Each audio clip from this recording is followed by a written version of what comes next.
एक बार एक भिखारी अपने जीवन से परेशान हो चुका था, क्योंकि उसे अपने जीवन को चलाने के लिए भीख मांगना पड़ता था। उसे हर एक चीज़ के लिए भीख मांगना पड़ता था। इसी बात को लेकर वह दुखी रहता और दिन भर यही सोचता कि उसके जीवन में बदलाव कैसे आएगा। यह सोचकर वह निराश हो जाता। वह हर दिन देखता कि बहुत सारे लोग आंखों में आंसू लिए लोग और विभिन्न चिंताओं से परेशान हुए लोग गौतम बुद्ध के पास जाते और वापस लौटते समय वे बहुत ही खुश हो जाते। वह भिखारी यह नहीं समझ पाता था कि गौतम बुद्ध इनके साथ क्या करते थे कि वे बेहद खुश हो जाते हैं। वापस लौटते समय उन लोगों के हाथ में ना तो कुछ ढेर सारे पैसे होते थे। एक बार एक भिखारी अपने जीवन और ना ही सोने चांदी। तो फिर ऐसा क्या होता था कि लोग बुद्ध के पास से वापस लौटते समय इतना खुश हो जाते थे।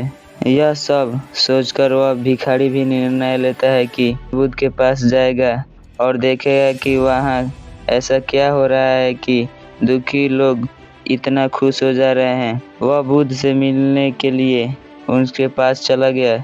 जहाँ बुद्ध मौजूद थे वहाँ बहुत बड़ी लाइन लगी थी। वह भिखारी भी लाइन में लग गया और लाइन में लगकर अपने बारी का इंतज़ार करने लगा। देखते ही देखते उसकी बारी आई और उसने बुद्ध से कहा, बुद्ध, मैं बहुत ही गरीब हूँ, मेरे पास कुछ भी नहीं है। मुझे अपने जीवन जीने के लिए भी दूसरों से भीख मांगना पड़ता है। अब आप ही बताइए कि मैं अपने जीवन को कैसे बेहतर कर सकता हूँ। यह सब सुनकर भगवान गौतम बुद्ध कहते हैं, तुम गरीब नहीं हो, तुम्हें ऐसा लगता है क्योंकि आज तक तुमने किसी के लिए कुछ भी नहीं किया, ना ही तुमने किसी को दान दिया, ना ही तुमने दूसरे को मदद किया और ना ही तुम दूसरों के लिए कुछ किए। यह सब सुनकर भिखारी के मन में एक आशंका जाग उठी। अपनी आशंका को दूर करने के लिए भिखारी ने पूछा, मैं तो एक भिखारी हूँ, मैं लोगों को दान कैसे कर सकता हूँ और कैसे लोगों की सहायता कर सकता हूँ।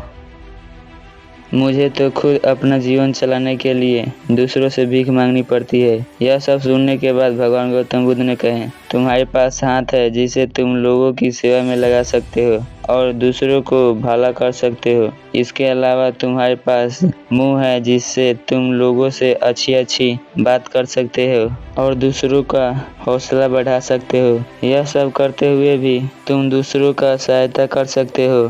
जरूरी नहीं कि दान सिर्फ पैसा का ही होता है। हम चाहे तो किसी को शिक्षा का भी दान कर सकते हैं और चाहे तो अन्न का भी दान कर सकते हैं। अगर ऊपर वाले ने किसी को पूर्णतः अच्छा शरीर दिया है तो वह गरीब नहीं हो सकता है, बल्कि उसका सोच ही गरीब है। उसे इस विचार से हटकर दूसरों को सेवा में लगना चाहिए। बुद्ध की यह बात सुनकर वह भिखारी बहुत ही ज्यादा खुश हो गया और अब उसका मन संतुष्ट था।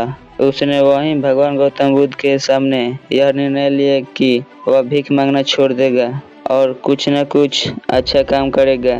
दोस्तों, हम सब इस बात की चिंता में डूबे रहते हैं कि हम गरीब हैं, पर यह सत्य नहीं है।